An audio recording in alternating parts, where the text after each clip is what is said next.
할렐루야. 오늘도 하나님 은혜가 함께 하기를 바랍니다. 이건 다 받으셨죠? 예. 사실 이게 굉장히 복잡하게 되어 있는데요. 복잡하게 된 이유가 별게 아니고 이게 원래 영어로 된 지도예요. 근데 거기다 한글 이름까지 붙이다 보니까 훨씬 복잡해졌어요. 사실은 이게 이렇게 나온 지도가 성경 지도 중에서 가장 잘 된 지도입니다. 이게 사실은 이렇게 두꺼운 책 한 권에 나오는 한 페이지예요. 저희는 이걸 가지고 성경 지리를 배웠습니다. 그 한 권을 가지고. 그래서 이 한 권 안에 이런 지도가 나오고 빈 지도가 나와서 그 일일이 다 거기다 집어넣어야 돼요. 어느 곳은 어디고. 그래서 2주 동안 열심히 공부하고 시험 보고 그 다음에 이스라엘을 가서 그 지역을 가게 됩니다. 그게 원래 미국에서 있는 프로그램인데, 이게 이 예루살렘에 있는 그 성서 지리 센터가 있습니다. 연구소가 있는데 거기에서 발간된 책이에요. 그래서 이 수십 장의 그 지도가 있는데 그 중에 하나입니다. 근데 한국분이 누군가가 여기에다가 친절하게 한국 이름으로 다 붙여가지고 이렇게 나와 있어요. 너무 작아서 못 보겠다 그런 분들은 안 봐도 돼요. 안 봐도 돼. 지금 오늘 볼 곳은 바로 요 부분입니다. 요 부분. 원래는 우리가 보통 보는 지도는 이렇게 생겼어요. 이게 북쪽이고 이게 남쪽이고 이렇게 생겼는데, 이 책으로 하니까 이게 이렇게 하는 게 훨씬 이 책에 다 들어가고 해서 이렇게 방향이 돌아간 겁니다. 원래는 우리가 보는 이스라엘 지도는 보통 대개 이렇게 생겼어요. 근데 이 방향이 이렇게 돌아온 겁니다. 그래서 위쪽에가 갈릴리 바다, 뭐라고 되나? 왼쪽이 갈릴리 바다이고 오른쪽이 사해 바다예요. 그리고 사해 바다 왼쪽 끝에서 이렇게 아래로 내려와 보면 빨간 글씨로 예루살렘이라고 있습니다. 찾으셨나요? 빨간 글씨로 예루살렘이 있고, 그 다음에 예루살렘에서 5시 방향으로 보면 베들레헴이 있고, 바로 옆에 베들레헴이 있고, 그 아래가 바알 브라심이라고 있어요. 오늘 나오는 지명을 다 얘기 드리는 겁니다. 바알 브라심이라고 있어요. 예루살렘 바로 오른쪽 아래 보면 베들레헴 있죠? 거기서부터 막히는 것 같은데, 베들레헴 바로 밑에 바알 브라심이라고 되어 있습니다. 바알 브라심. 거기서 8시 방향, 7시 방향, 8시 방향 이렇게 내려가잖아요. 내려가면 검정 글씨로 기럇 여아림이라고 있습니다. 기럇 여아림 보세요. 기럇 여아림, 거기 중요하니까 거기 동그라미 쳐놓으시고, 기럇 여아림에서 다시 7시 방향으로 쭉 내려가면 벳세메스라고 있습니다. 벳세메스. 거기도 이 형광펜이 있으면 제일 좋은데요. 하여튼 그 체크를 해 놓으십시오. 벳세메스가 있고, 그 벳세메스에서 다시 7시 방향으로 보면 게셀이라고 있어요. 게셀 보입니까? 벌써 헤매고 있는 분들이 많이 있는 것 같은데, 게셀에서 다시 3시 반 방향으로 옆으로 가다 보면 가드가 있어요. 가드 보이죠? 예. 주로 거기까지 보면 됩니다. 그 밑에 다시 8시 방향으로 빨간 글씨로 욥바라고 있고, 욥바에서 3시 방향으로 보면 아스돗도 있고 그렇습니다. 예, 거기 중요한 도시들이 거기 있어요. 예루살렘에서 바알 브라심, 기럇 여아림, 벳세메스, 게셀, 가드. 조금씩 체크를 해 놓으시면 돼요. 예. 그 부분만, 오늘은 그 부분만 아시면 됩니다. 그리고 이게 지도가 사실은 자세히 보면 굉장히 유용한 지도예요.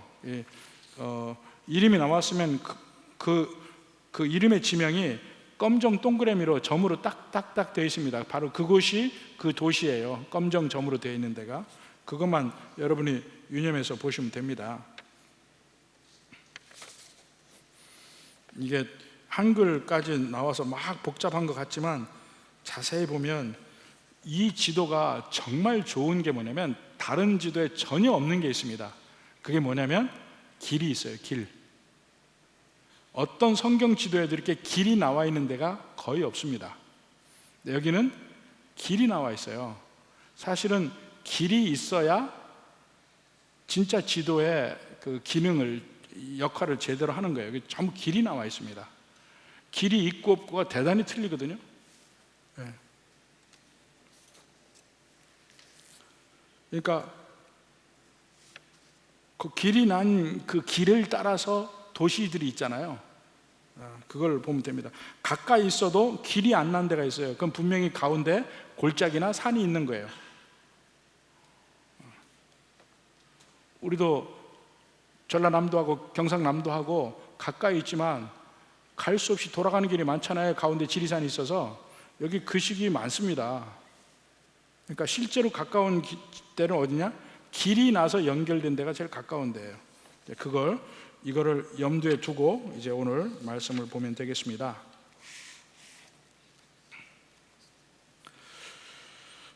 우리가 오늘 이제 사무엘하 6장을 보는데요.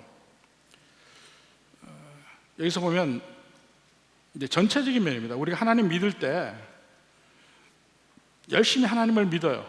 근데 열심히 믿는데 많은 경우에 내가 원하는 대로, 내 방식대로 하나님을 믿습니다.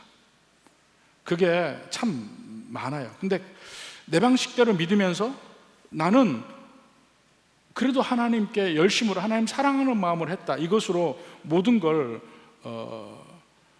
용서받을 수 있다고 생각하는데, 하나님께 인정받을 수 있다고 생각하는데 그거는 아닙니다. 내 방식대로 예수님을 믿는 것, 내 방식대로 신앙생활하는 것, 그것이 많은 경우에 죄입니다. 죄. 우리가 하나님의 뜻을 구해야지,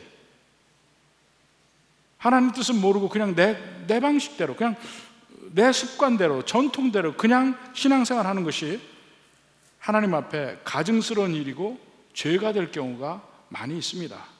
근데 그것을 생각하지 않아요. 많은 사람들은 내가 하나님 사랑해서 하니까 당연히 하나님 받아주시겠지. 아닙니다. 하나님 방식대로, 하나님 뜻대로 해야 합니다. 예수 믿는 사람들이 자칫 잘못하면 빠지게 되는 그런 모순입니다. 하나님은 경홀히 여김을 받는 것을 원치 않습니다. 싫어하십니다. 하나님을 가볍게 여기는 걸 싫어하십니다.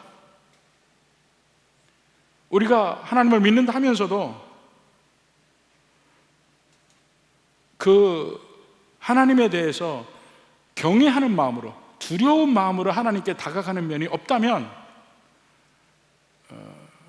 그건 진정한 의미에서 하나님이 기뻐하시는 그런 열심은 아닙니다.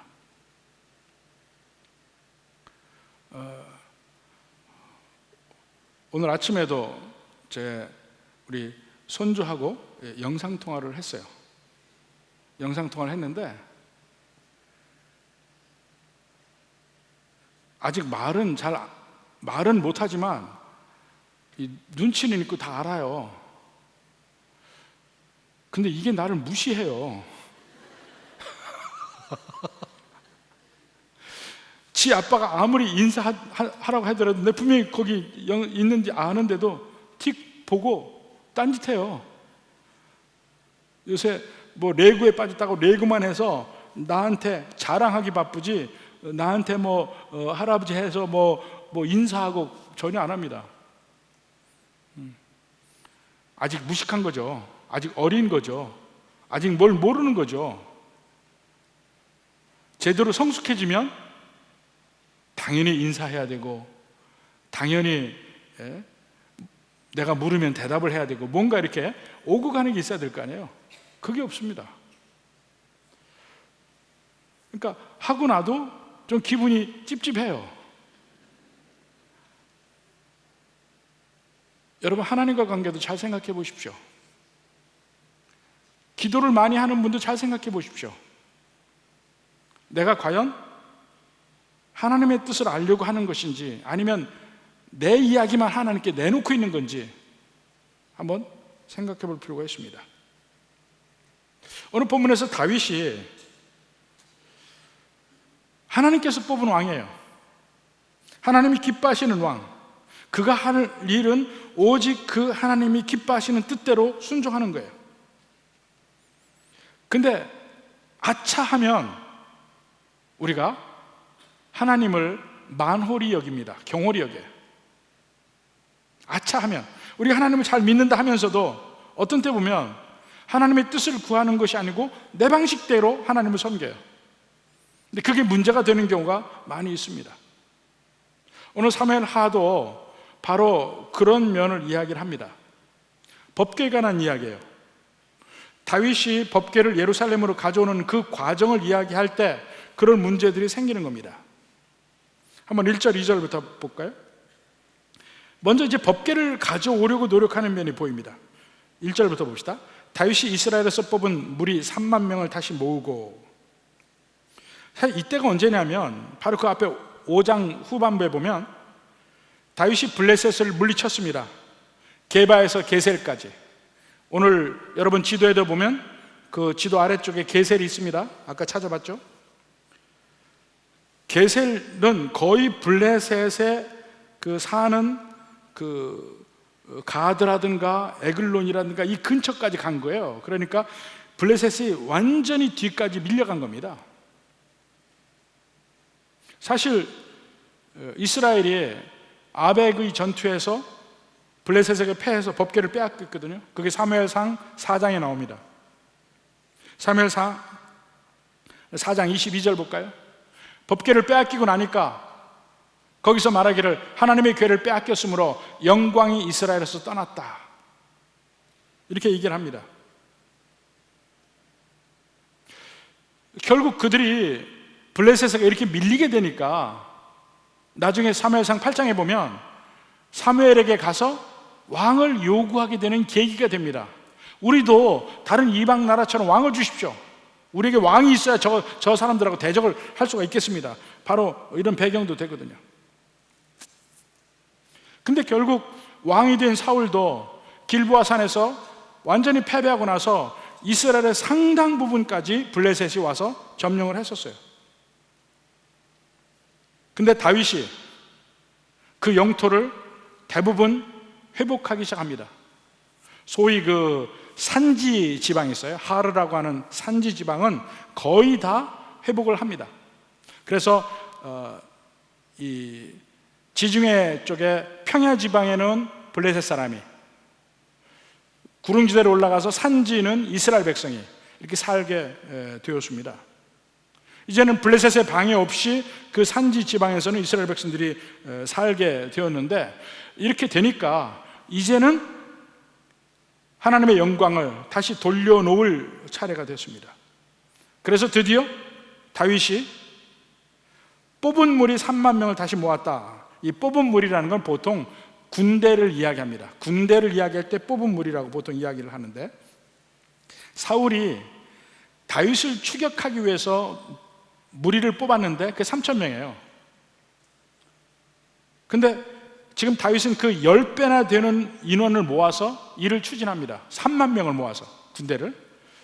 뭐 이렇게 대단한 일인가 싶은데, 그 일 자체가 뭐 전쟁을 하기 위한 것이 아니지만 그 일 자체가 워낙 중차대하다는 것을 보여줘요. 그래서 그 2절에도 보면 자기와 함께 있는 모든 사람이라고 그랬어요.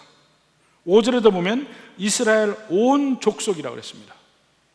그래서 모두가 다 개입이 된 일인데, 그게 뭐냐면 법궤를 다시 다윗성으로 올리는 일이에요. 자, 2절에 봅시다. 다윗이 일어나 자기와 함께 있는 모든 사람과 더불어 바알레 유다로 가서, 바알레 유다가 어디냐면 바알레 유다 또는 바알 유다라고도 합니다. 바알 또는 바알레, 바알라라고 하니까 바알 유다라고 하는데 거기가 어디냐면 기럇 여아림이에요. 아까 지도에서 봤죠? 지도에서 나오는 기럇 여아림입니다. 거기 보면 자, 다윗이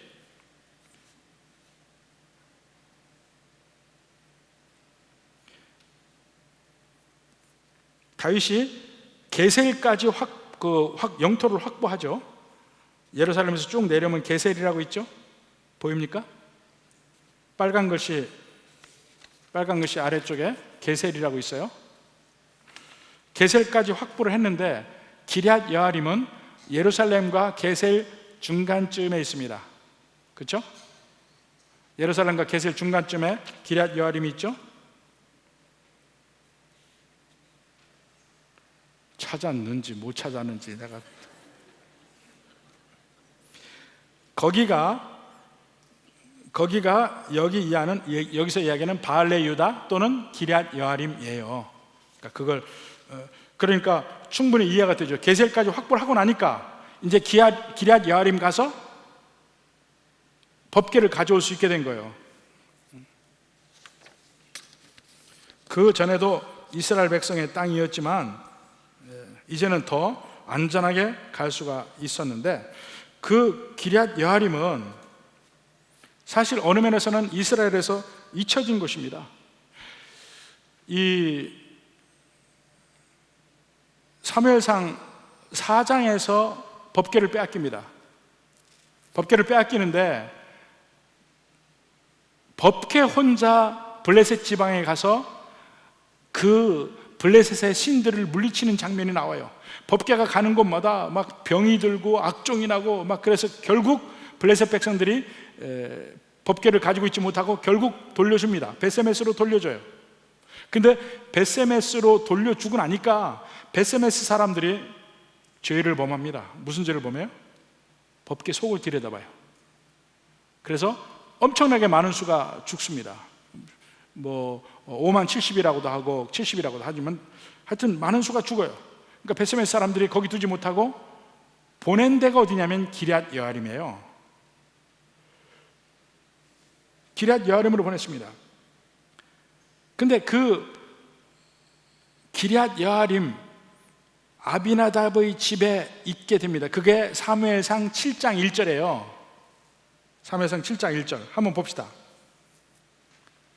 기럇 여아림 사람들이 와서 여호와의 궤를 옮겨 산에 사는 아비나답의 집에 들여놓고 그의 아들 엘리야사를 거룩하게 구별하여 여호와의 궤를 지키게 하였다. 법궤가 여기 있죠? 그 이후로 법궤가 성경에서 사라집니다. 오늘 읽은 이 사무엘하 6장까지 그 기간 동안에 성경에서 법궤가 사라져요. 그게 70여 년이에요. 70여 년, 거의 80년 된 그 기간 동안 없어집니다. 사울이 왕이 되기 전에 없어졌어요. 사울이 40년 통치를 했습니다. 그리고 다윗이 헤브론에서 7년 반, 예루살렘 올리니까 거의 10년 됐어요. 50년, 합해서 70에서 80년 정도의 시간이 흘렀는데 그때 다윗이 이 법궤를 가져오려고 하는 겁니다. 자, 그러니까 2절 중반에 보니까 거기서 하나님의 궤를 메어오려고 했다. 왜 다윗은 법궤를 메어오려고 할까요? 목적지는 다윗성이죠. 왜 그럴까요? 여기서 하나님의 궤라고 했는데 하나님의 궤는 여러 가지 명칭으로 불립니다. 법궤라고도 하고 언약궤라고도 해요. Ark of the Covenant, Ark of the Law, 법궤, 언약궤, 하나님의 궤, Ark of God. 이게 이스라엘 백성에게 굉장히 중요한 건데 잊었었어요. 이 언약궤라고 하는 이유가 뭡니까? 이것이 바로 이스라엘과 하나님과의 관계를 규정하는 모든 것이 그 법궤에 있어요. 그 안에 십계명이 있죠. 아론의 쌍난 지팡이가 있죠. 죽은 자도 살리신 하나님의 능력, 그리고 하나님과 이스라엘 관계에서 이스라엘 백성들이 지켜야 될 것, 하나님이 그들을 지켜줄 것, 모든 것이 그 관계가 이 법궤로 상징이 됩니다. 근데 사울의 통치 기간에는 법궤를 완전히 잊어버려요. 그런 면에서도 사울은 하나님의 뜻에 합한 왕이 아니라는 거야. 그게 얼마나 중요한지도 모르고, 다윗은 그 중요성을 알고 있습니다. 언약궤의 중요성, 그 상징. 그래서 그 언약궤를 다시 다윗성으로 가져오려고 하는 이유는 이 하나님의 궤가 이스라엘의 모든 삶의 중심이 되어야 된다는 거야. 그래서 가져오려고 하는 거야. 그 뒤에 그 중요성에 대해서 더 이야기하는 대목이 나옵니다. 2절 후반부에 보니까 그 궤는 그룹들 사이에 좌정하신 만군의 여호와의 이름을 불리는 것이라. 이름으로 불리는 것이라. 자, 보십시오. 여호와 이름으로 불려요.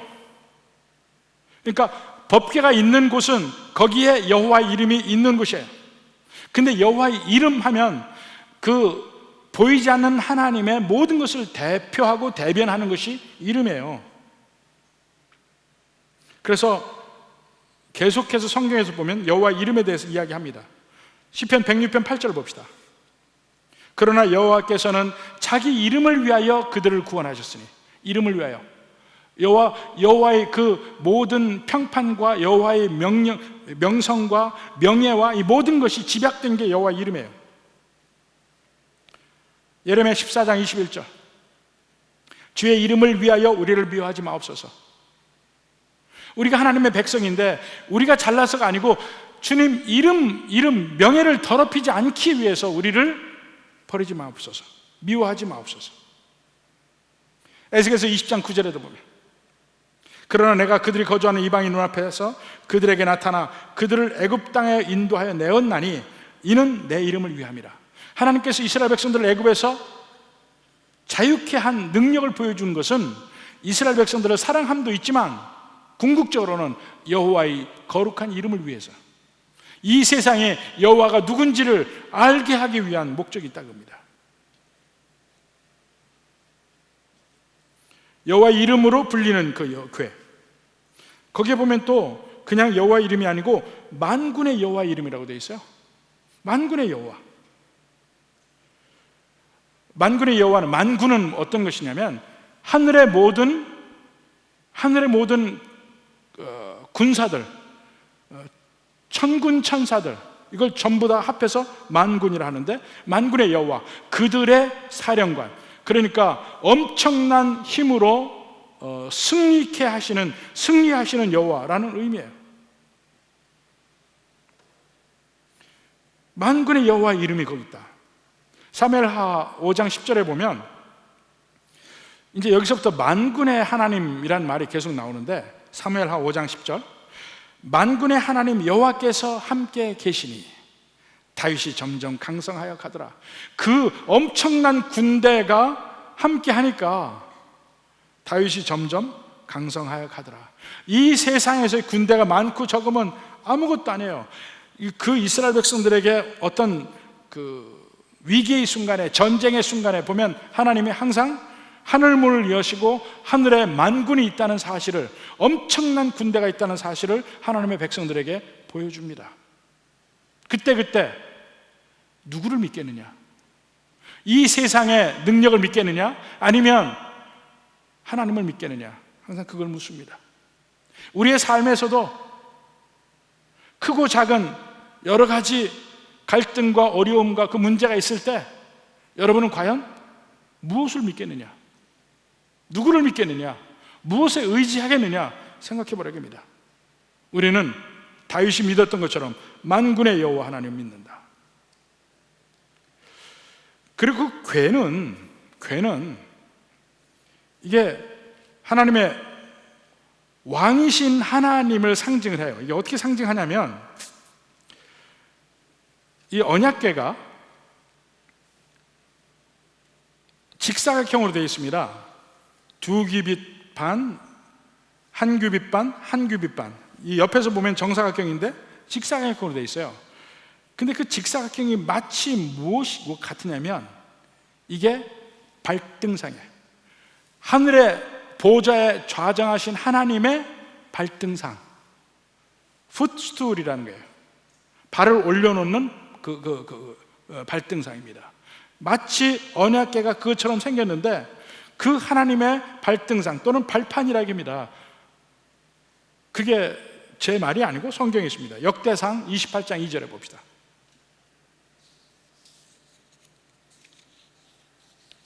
자, 이에 다윗 왕이 일어서서 이르되 나의 형제들 나의 백성들아 내 말을 들으라. 나는 여호와의 언약궤 곧 우리 하나님의 발판을 봉안할 성전을 건축할 마음이 있어. 여호와의 언약궤 곧 우리 하나님의 발판, 이게 발등상이에요. 계속 옛날 성경에 발등상이라고 하죠. 그게 발판이에요. 풋스톨, 발을 올려놓는 거.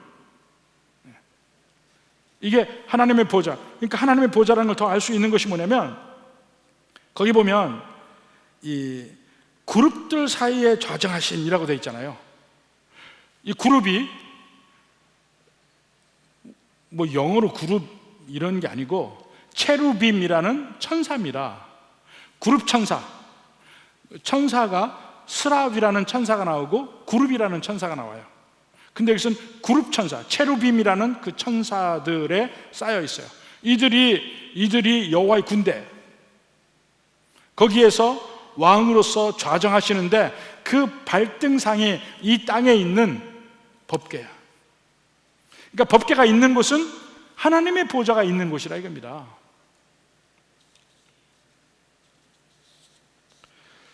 그리고 이 법궤를 묘사하는 걸 보면 사무엘상 4장 4절하고 아주 같은 말이에요. 사무엘상 4장 4절 한번 봅시다. 이에 백성이 실로의 사람을 보내요. 거기서부터 그룹 사이에 계신 만군의 여호와의 언약궤, 똑같이 썼죠. 그 말을 그대로 여기서도 2절에서 쓰고 있는 거예요. 그룹 사이에 계신 만군의 여호와의 언약궤, 일부러 연결을 시켜놨다 이겁니다.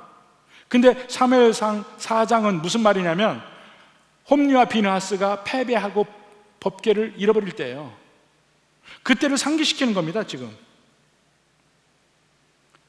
그때 실로 사람들이 법궤를 가지고 나올 때 이 법궤를 나면 이기겠다 생각을 하지만 법궤의 진정한 의미는 그들이 모르고 있어요. 결국 그들은 법궤를 빼앗깁니다.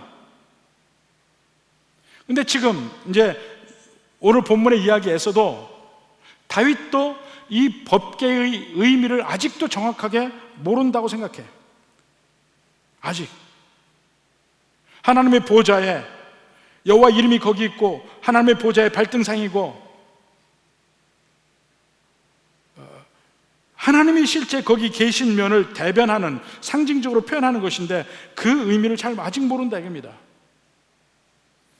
그 참 영어에 아주 굉장히 중요한 표현이 있는데 이게 우리말로 항상 할 때마다 제가 좀 번역하기가 힘든데 contempt라는 말이 있습니다. contempt. 이게 무슨 말이냐면 우리말로 가장 가까운 거는 경홀히 여긴다는 말과 비슷해. 경홀히 여긴다. 에이 그런 것 좀 별거 아니야. 이렇게 중요한 걸 그런 식으로 지나가는 것을 contempt라고 그래요. contemplation이라고 하고. 근데 이게 믿는 사람들에게 아차하면 이런 일이 벌어집니다. 아차하면 하나님을 좀 정말 치밀하게 꼭 하나님의 뜻대로 살려고 막 노력하는 것이 아니고 대충 살면서 에이 그래도 내가 하나님 사랑하는 마음이 있으니까 대충 될 것이야. 그러다가 이제 여기 다윗처럼 되는 거야. 자, 드디어 이제 법궤를 가져옵니다. 근데 법궤를 옮길 때 여기 보면 이제 막 3절 4절에 준비를 합니다. 하나님의 궤를 새 수레에 싣고 뭐 우사와 아효가 새 수레를 몰고, 그리고 그 다음에 보면 막 5절에 보니까 악기, 수금, 비파, 소고, 양금, 재금 나와서 막 축제를 합니다. 근데 우리가 볼 것은 법궤를 옮길 때 하나님은 뭐라고 하셨나 하는 것을 먼저 봐야 됩니다. 법궤를 옮길 때 제일 먼저 해야 될 것이 뭐냐면, 반드시 여러 가지 것으로 몇 겹을 싸게 돼 있어요. 법궤를 그냥 법궤 보이는 채로 옮기는 거, 이게 보이는데 이 구약에 보면 절대로 그럴 일이 없습니다. 법궤 자체를 그냥 보이는 채로 누드로 보여지는 일이 없어요. 반드시 싸야 됩니다. 민수기 4장 5절부터 봅시다. 진영이 전진할 때에, 민수기는 출애굽 이후에 백성들이 광야에서 갈 때 법궤를 옮기는 법을 얘기하는 겁니다. 아론과 그의 아들들이 들어가서 칸 막는 휘장을 걷어 증거궤를 덮고, 증거궤가 이 법궤예요. 언약궤예요. 증거궤를 덮고 그 위에 해달의 가죽으로 덮고 그 위에 순청색 보자기를 덮은 후에 그 채를 깨고, 세 겹이죠. 법궤를 세 겹으로 덮게 돼 있어요. 완전히 안 보이게 세 겹으로 하고, 그 다음에 채를 꿰고, 그 채를 깨고 제사장들이 그 법궤를 매게 되어 있습니다. 거기 15절 봅시다. 진영을 떠날 때 아론과 그 아들들이 성소와 모든 일을 마치거든 고앗 자손들이 와서 맬 것이니라. 여기까지. 고앗 자손들을 맬 것이니라. 법궤도 자, 세 겹으로 쌓죠. 쌓은 다음에 궤를 꿰고, 궤를 제사장들이 궤를 메고 가게 되어 있습니다. 이 두 가지를 다 해야 돼. 근데 자, 그들이 준비하는 3절 4절 봅시다. 실제 이제 다윗이 그 법궤를 옮길 때 한 일입니다. 그들이 하나님의 궤를 새 수레에 싣고 산에 있는 아비나답의 집에서 나오는데, 그러니까 여기 보면 법궤를 쌌다는 기록이 없어요. 그냥 모든 사람이 보는 가운데 법궤가 다 드러난 채로, 금빛이 드러난 채로 그냥 옮겨졌다는 얘기예요.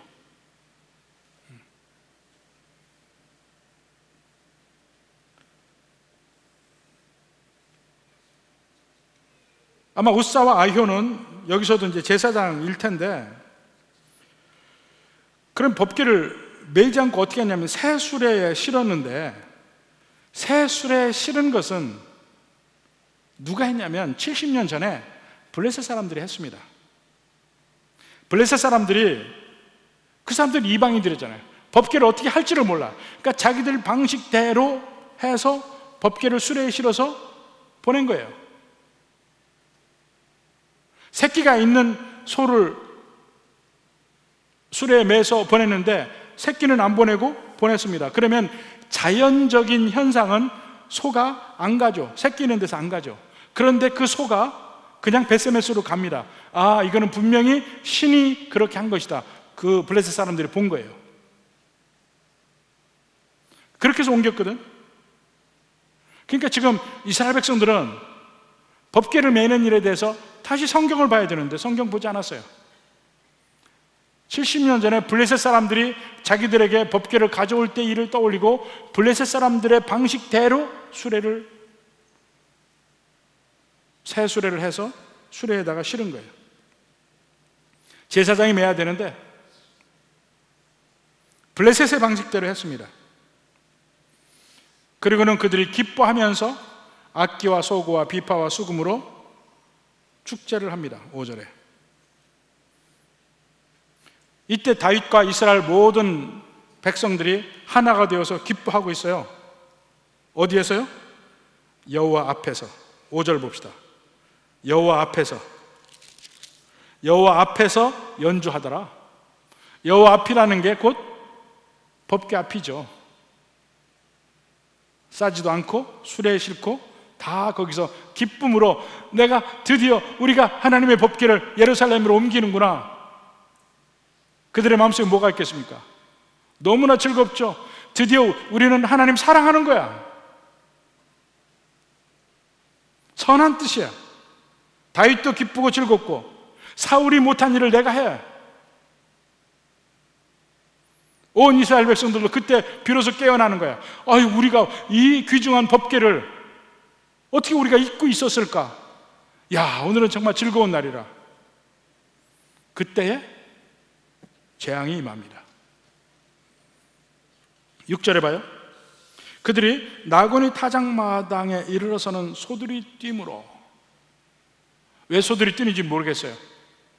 길이 갑자기 덜컹거렸는지, 옆에 놀랄 만한 것이 있었는지, 여하튼 소들이 뛰니까 스스럼 없이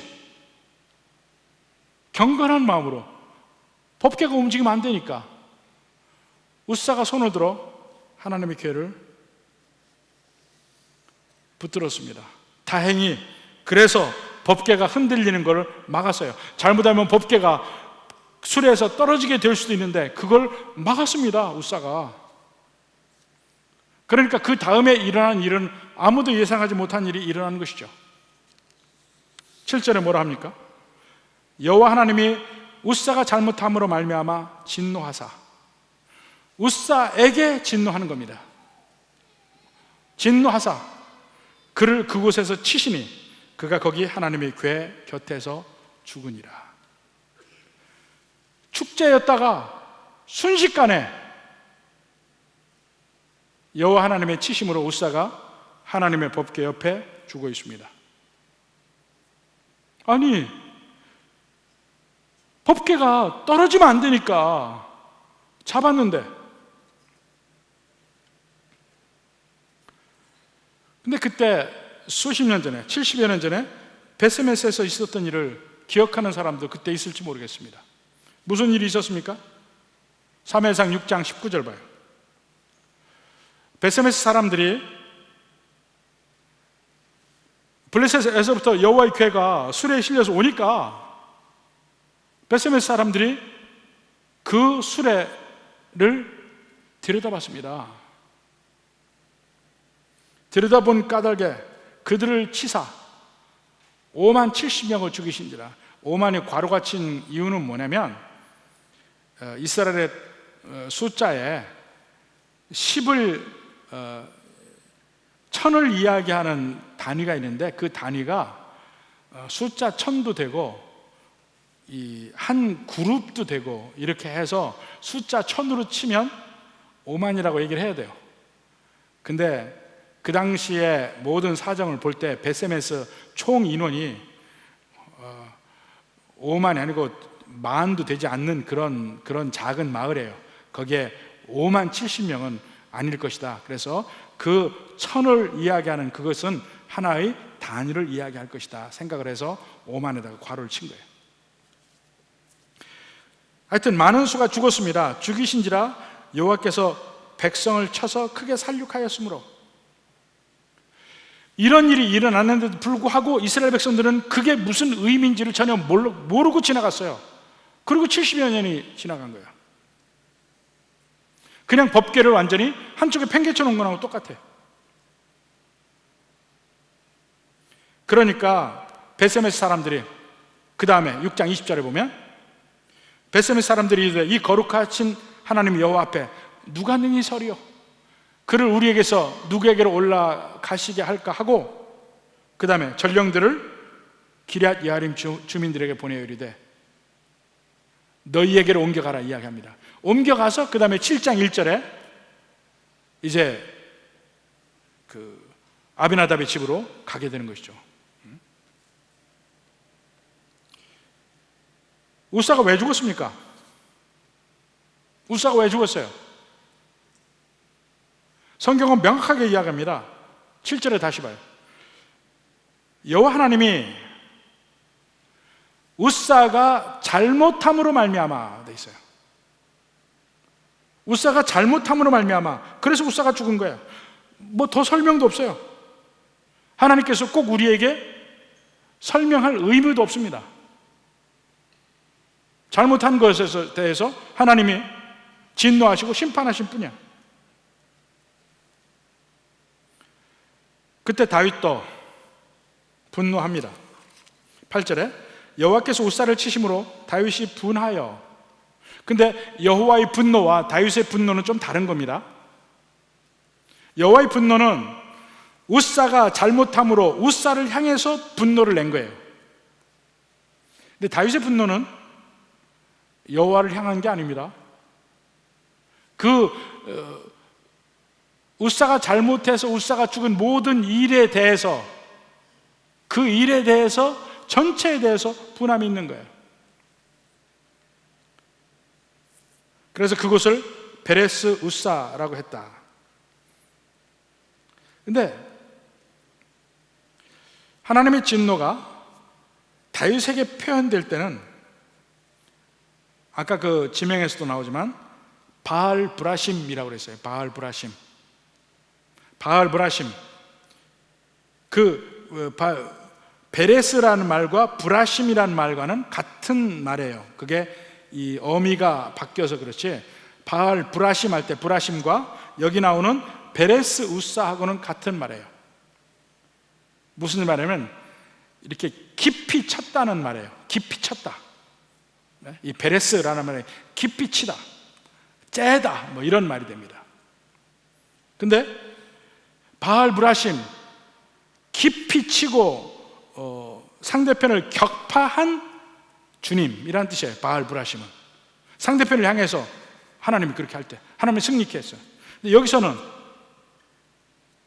그 진노가 우사에게 표현되니까 베레스 우사라고 표현됩니다. 여하튼 다윗이 우사가 이렇게 치심을 당했구나 하고 느끼고, 그렇지만 다윗도 두려워합니다. 9절에 다윗이 이날에 여호와를 두려워하여 이르되 여호와의 궤가 어찌 내게로 오리요. 지금 이 다윗의 반응은 아까 사무엘상 6장 읽었죠? 베세메스 사람들의 반응과 똑같아요. 그들이 잘못해서 여호와의 치심으로 많은 사람들이 죽으니까 어이구, 법궤를 우리가 못 드렸으니까 기럇 여아림으로 보내자 그러잖아요. 지금 다윗도 결국은 잘못해서 우사가 죽은 일이 벌어지니까 겁이 나니까 여호와의 길을 이제 다른 데 두기를 원해. 베세메스 사람도 다른 데 두기를 원해서 기럇 여아림으로 궤를 가져가고, 다윗도 다른 데를 두기를 원합니다. 사실 이때 비로소, 그 전까지는 베세메스 사람들이나 다윗이나 여호와 하나님을 믿는다고 하면서도 경홀히 여기는 면이 있어요. 가벼이 여긴다 이겁니다. 근데 우리의 신앙에 꼭 필요한 게 뭐냐면 하나님을 두려워하는 게 필요합니다. 구약뿐만 아니고 신약에서도 하나님을 두려워하는 게 필요합니다. 오늘날 교회마다 수없이 많은 일이 일어나는데 그 일의 밑바탕에는 하나님을 두려워함이 없는 게 있어서 그래요. 그래, 다 문제가 거기서 납니다. 하나님을 두려워함이 없어. 모든 교회 문제를 일으키는 것, 모든 교단의 문제, 어디든지 보면 그 밑바탕에는 하나님을 두려워하는 면이 없더라. 근데 우리의 모든 삶 속에 하나님을 두려워함, 이것이 빠지면 안 됩니다.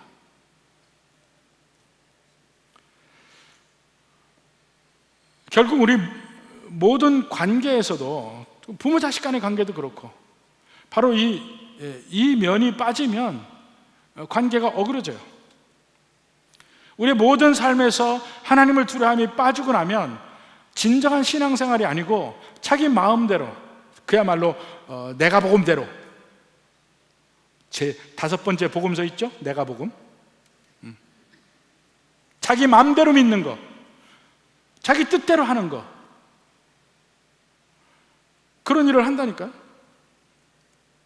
근데 보십시오. 신약입니다. 사도행전 9장 31절 봅시다.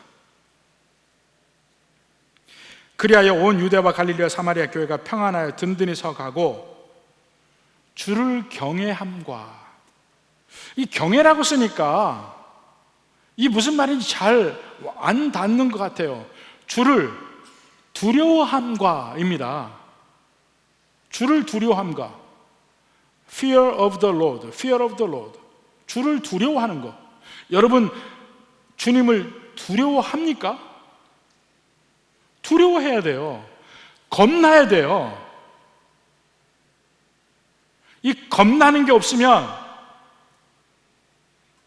마음으로, 행동으로 죄를 짓게 됩니다.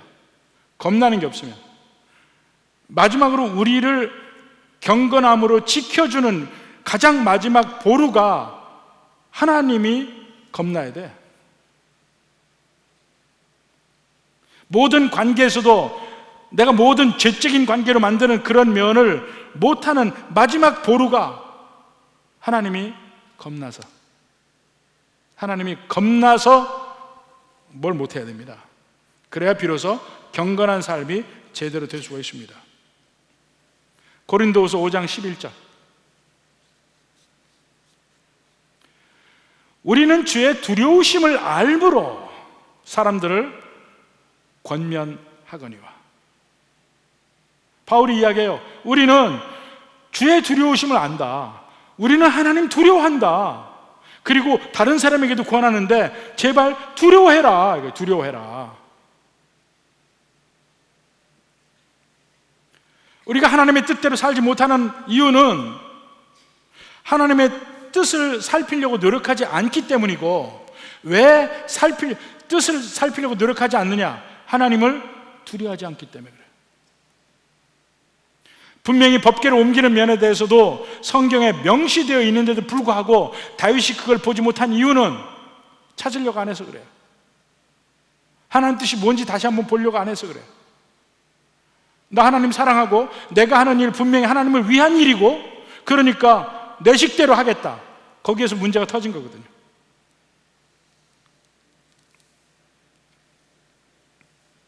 그거는 아니라. 근데 그 두려워함이 그냥 우리가 보통 이야기하는 어이구 무섭다 이런 면만 있는 게 아니고, 항상 거기에는 사랑과 신뢰까지 같이 들어가 있습니다. 예를 들어서 신명기 10장 12절부터요. 이스라엘아, 내 하나님 여호와께서 내게 요구하시는 것이 무엇이냐? 곧 내 하나님 여호와를 두려워하며 경외하여 그의 모든 도를 행하고 그를 사랑하며 마음을 다하고 뜻을 내 하나님 여호와를 섬기고. 사랑하고 섬기고. 어디서부터 나와요? 두려워함에서부터 나오는 거예요. 두려움에서 사랑이 나오고, 두려움에서 순종이 나오고, 두려움에서 섬김이 나오고. 출발점이 그거예요. 시편 33편 18절. 여호와는 그를 경외하는 자 곧 그의 인자하심을 바라는 자를 살피사. 두려워함과 하나님의 인자하심을 바라고 그분께 매달리는 면과 같다고 그랬어요. 시편 115편 11절. 여호와를 경외하는 자들아, 여호와를 두려워하는 자들아, 너희는 여호와를 의지하라. 크심을 알고 그분에게 가서 그분 품 안에 있으려고 노력해라. 그러면 그분이 너의 도움이시오 방패시다. 그냥 조폭을 무서워하듯이 그냥 그런 무서워함이 아니고, 하나님을 경외하고 두려워한다는 면은 그 속에 사랑하고 섬기고 순종하고 의지하고 그분이 나의 방패가 되고, 이 모든 면이 거기 다 들어가 있는 거예요. 그렇게 되어야 된다. 다윗이 비로소 그것을 웃사가 죽은 그 가운데서 다시 새롭게 느끼고 배우기 시작합니다.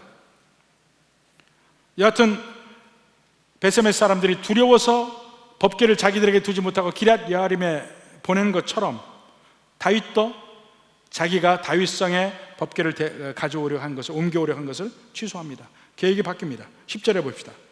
다윗이 여호와의 궤를 옮겨 다윗성 자기에게로 메어 가기를 즐겨하지 아니하고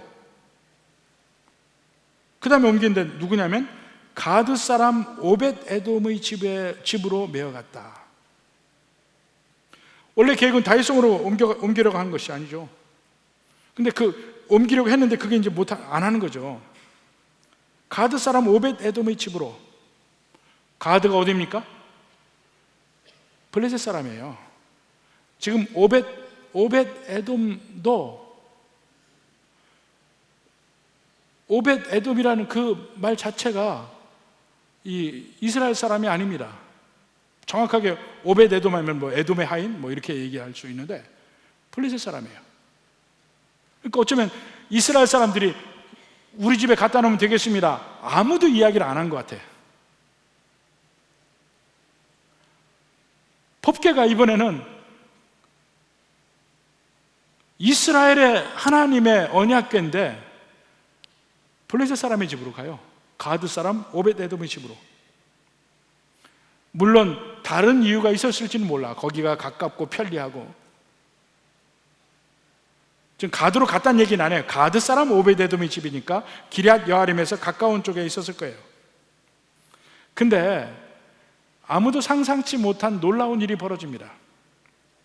11절에 여호와의 궤가 가드 사람 오벳 에돔의 집에 석 달을 있었는데 여호와께서 오벳 에돔과 그의 온 집에 복을 주시니라.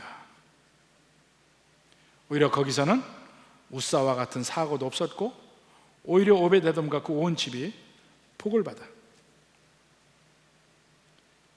바로 그것을 보고 다윗이 다시 마음이 뜨거워져서 이제 법궤를 다시 다윗성으로 옮기게 되는데 그 법궤가 결국 하나님이 함께 하실 때 복이 있다는 사실, 그것도 다시 한번 깨닫는 겁니다. 하나님이 함께 하실 때 하나님의 법대로 살지 않으면 우사처럼 죽을 수 있다는 것도 거기서 배웁니다. 그게 경외함이에요. 하나님을 경외함. 하나님은 우리와 다르신 분입니다. 우리 뜻과 하나님 뜻은 전혀 달라요. 내 뜻대로, 내 생각대로, 내가 생각하는 순리대로 행동해서는 안 됩니다. 언제나 하나님의 뜻을 봐야 됩니다. 어떤 경우는 하나님의 뜻이 우리에게 이해가 안 되는 것도 있어요. 그렇지만 하나님의 뜻대로 순종해야 합니다. 그게 하나님을 경외하는 겁니다. 우리 하나님의 뜻대로 어떤 때는 하기 싫어요. 그래도 하나님 뜻대로 해야 합니다. 그게 경외하는 겁니다. 그리고 그 안에 복이 있습니다. 하나님 뜻대로 하지 않다가 한 대 얻어맞고 아이고 겁난다, 하나님을 멀리했습니다. 거기에는 복이 없습니다. 오히려 하나님과 가까이 한 이방인 오벳 에돔의 집에 복이 임한 거예요. 하나님의 백성들에게는 이 두 가지 면이 함께 있어야 진정한 믿음입니다. 하나님을 사모해야 돼. 하나님과 함께 있기를 원해야 돼. 그렇지만 동시에 하나님을 두려워하면서 내 뜻이 아니고 하나님의 뜻이 무엇인가를 찾아서 거기에 나를 맞추기 위해서 무수히 노력을 할 때 진정 온전한 복 중에 있는 우리를 발견하게 됩니다. 내 식대로 믿지 마십시오. 하나님 뜻대로 믿어야 됩니다. 그런데 하나님 뜻은 종종 내가 생각하는 상식과는 거꾸로인 경우가 너무나 많습니다. 부디 우리 예수 믿는 모든 백성들은 어찌하든지 하나님의 뜻을 찾아서 내 뜻을 버리고 끊임없이 하나님의 뜻 안에서 살아가면서 진정한 하나님의 복 가운데 가기를 주님의 이름으로 축원합니다.